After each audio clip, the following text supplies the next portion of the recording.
In this section of the course, I'm going to talk a little bit about this idea of creating SMART goals. And many of us have done exercises like this.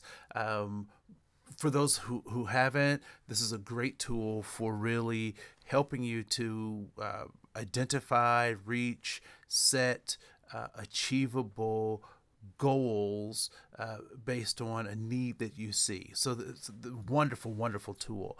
And so the first aspect of this SMART goal, again, this is a mnemonic device, is being specific about what problem you're trying to solve. What challenge do you want to address? What challenges you're facing? Next is to make sure that it's something that is measurable, something that is within your that you can either quantify, that you can count, that has some parameters that allow you to actually identify how you've made a difference, right? And then next is that it needs to be action oriented, meaning that it must be something that is engaging, that is advancing, that requires resources as you continue to move forward. Next is that it should be something realistic. I'd like to teach the world to sing in perfect harmony. Unfortunately, that's not realistic in terms of because I can't carry a tune myself, right?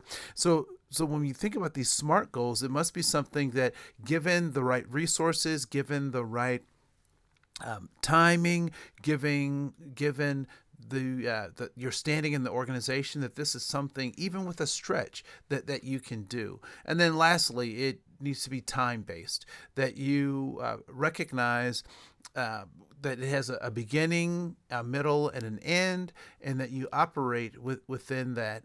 So you can show people, right, that I've been able to measure my success because there was a beginning, a middle, and an end time for the project that I'm undertaking. And so when we think about this notion of SMART goals, it's important that they are specific, that they're measurable, that they're action oriented, that they're realistic, and that they're time based.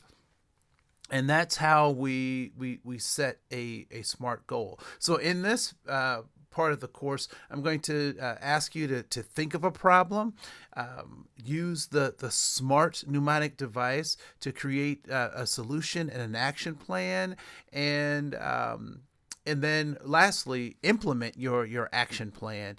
And so use this SMART goals tool to create a plan of action around something that you see that we actually could do better in advancing equity, inclusion, and diversity. My name is Andre Koen. Thank you so much for joining us. We'll see you in the next session, and go out there and be smart. All right.